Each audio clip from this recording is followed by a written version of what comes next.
Hello, hello, welcome back. I'm Vigda's daughter, and we are going to talk about where you start. So you've decided you want to be a witch, or you've decided that you want to be some kind of pagan, or you've decided that you would just like to look into some kind of Cosmo.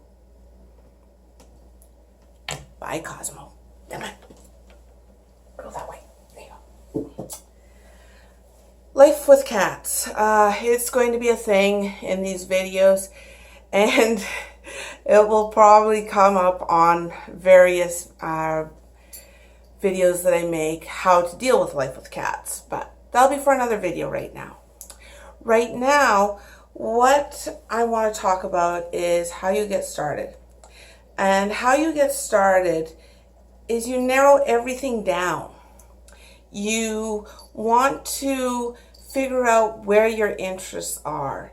When you decide you want to be a witch, or you're looking at paganism, or any number of things. Hi, Cosmo. Yes, sweetheart. You're very cute. But, come on. Yeah. How about you be on Mommy's lap? There you go. Okay. There. All right. So, back to what we were talking about. You need to narrow things down. You need to figure out exactly what you want to focus on, because whether we're talking about witchcraft or paganism or even just general mysticism, there's so many possibilities, so many options that you will very, very quickly become overloaded with everything that is involved. And you don't need to know everything that's involved. It's okay. Yes, Cosmo, I love you too. No. It's okay to just have a small focus to begin with. Whether you want to be, I don't know, working with herbs, or maybe you're interested in sigil magic, or you could be just wanting to learn how to do divination. That is fine. It's absolutely okay. It's better than okay. Because you need to be able to focus rather than overwhelm yourself with all kinds of information that may actually have absolutely nothing to do with what you want to learn. So, what I'm going to suggest is you need to make 3 lists. The first list is going to be what your ethics are. What do you find important? What is verboten? What is something that you can't do in good conscience? At the end of the day, I think ethics has to do with, can I look at myself in the mirror and be happy with who I am? That's my ethics. You can figure out your own. You absolutely need to figure out your own. So write a list of your ethics. And bullet points are just fine. Bullet points are awesome, actually. You can then move on, and you're going to write down a list of interests. Are you interested in Celtic Pantheon? Are you interested in theism at all? Are you interested in I Ching? Are you interested in crystals? Are you interested in whatever? It doesn't matter. It doesn't have to make sense. Just put it down. And you'll figure out where you really have a burning desire to get started. Finally, the third list is going to be your cosmology list. And your cosmology list is simply, how do you view the universe? How do you relate to it? What do you think goes on in it? Are there gods? Are there beings? Is there a soul? Is there some kind of divine retribution? Is there no retribution at all? Maybe you're a deist and you think that hi, Cosmo, come on. And maybe you think that he's trying to take all of the makeup off. Maybe you think that there is something out there, but it has absolutely nothing to do with humans. I mean, whatever you come up with is fine. This is your path. Cosmo, I love you too. So make it yours. Personalize it. Personalizing is very, very important. Now, what you're going to find when you're looking around is there's going to be a lot of Christian overtones, even in things that have nothing, you think have nothing to do with Christianity.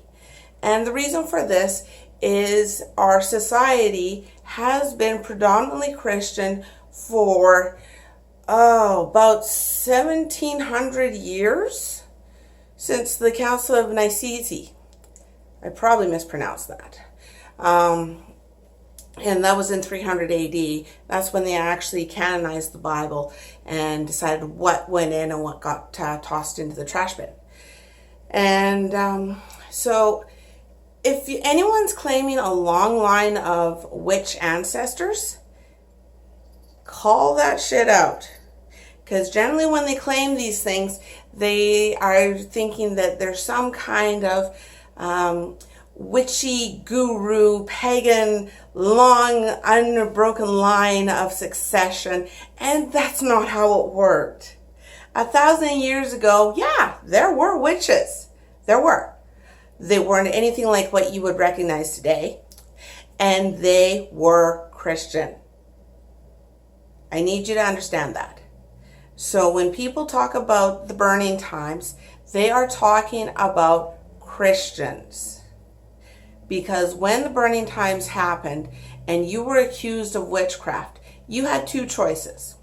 You could admit guilt, and the result would be that you would lose all lands and title and wealth, which then got divvied up between the accuser, which usually was the town mayor or whoever had the wealth in that area, and the church.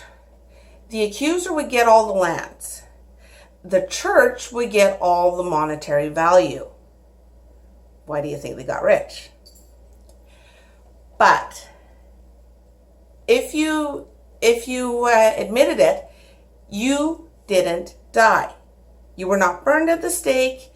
You didn't die. Admittedly, it wouldn't be a very nice life without all your possessions, but you still have a life.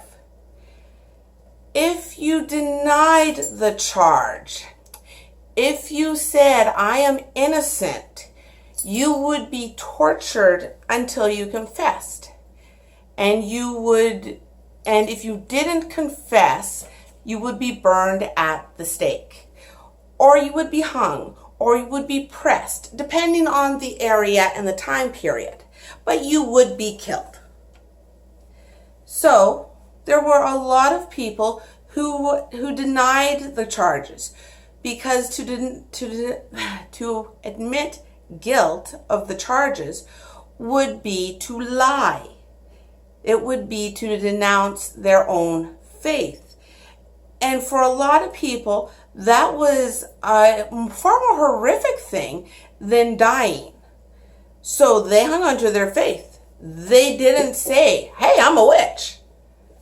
They continued being what they were, Christians. So please don't insult their memory by trying to claim that they were something they were not. That's just rude, honestly. Anyhow, back to the point. I'm sorry about the tangent. And the point is that Christianity does flavor a lot of things that you're going to find in paganism and in magic and in pretty much everything. And it's okay. It's absolutely okay. Why? Because it is our society. We need to, hi Cosmo, we need to accept that this is a thing.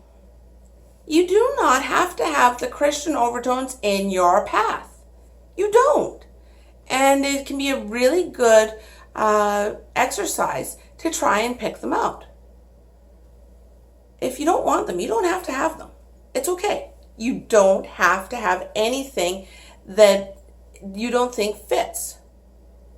That is fine. Eclecticism is a very hard path because it requires that you work and learn everything from the ground up. There is no guidebook. There is no one telling you how to do this. It's hard. Anyone who thinks eclecticism is easy isn't doing it right. So,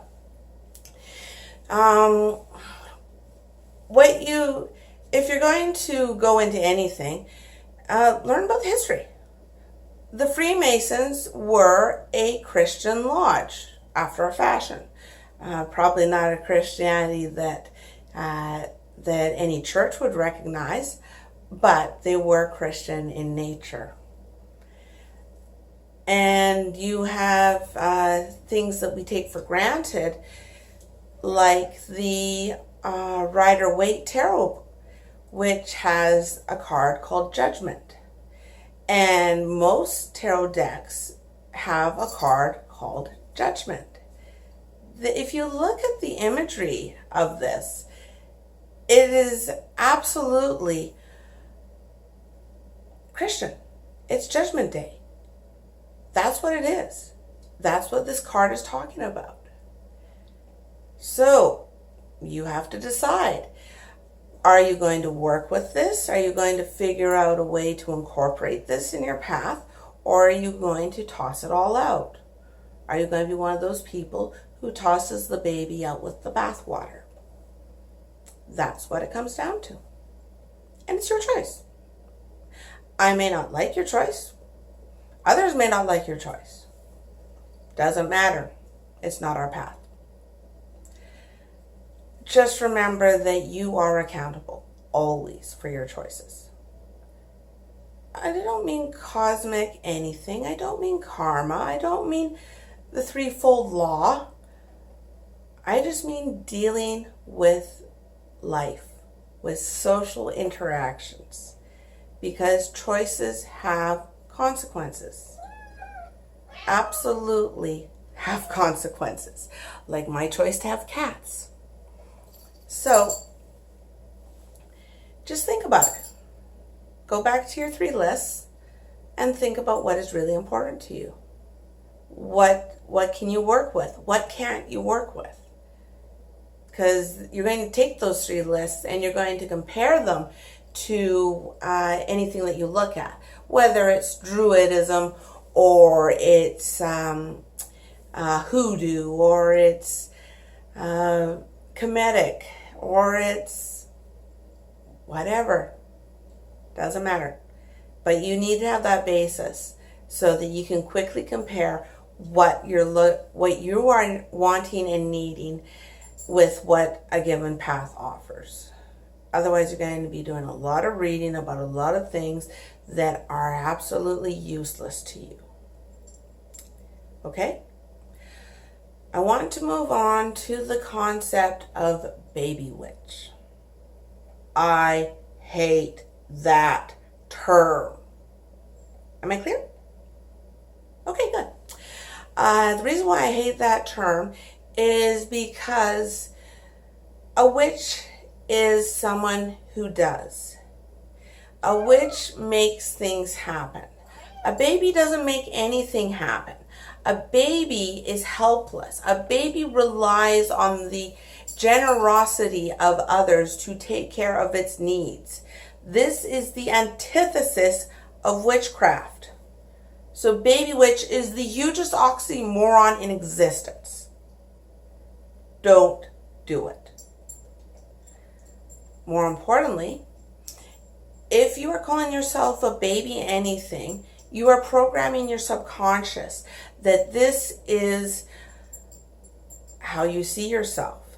This is the level you see yourself operating at.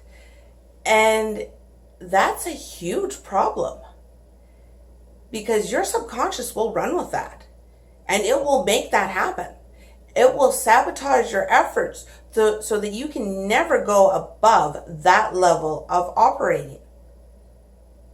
You have no idea the power of the subconscious because no one knows about it. No one pays attention to it. Whether you're a beginner or you've been at this for a very long time, you are capable. And to make sure that you're capable, you are going to have to deal with your subconscious. You are going to have to do shadow work. That's a term that you absolutely should Google. There are many different ways to do shadow work. Cosmo, thank you. And it is imperative that you do it because you need to figure out what's going on in your subconscious mind. You need to get your subconscious on board with what your conscious mind wants to accomplish. Your subconscious mind is a lot like cats. Really, honestly, it is. But like cats, it's not a bad thing. It's absolutely not a bad thing. In fact, it's quite helpful in a lot of ways. But if you want to do any kind of personal work, you've got to deal with your subconscious. So I think we'll call that there. And thank you, Cosmo. You make a lovely co-host. I will see you next time. Have a good night.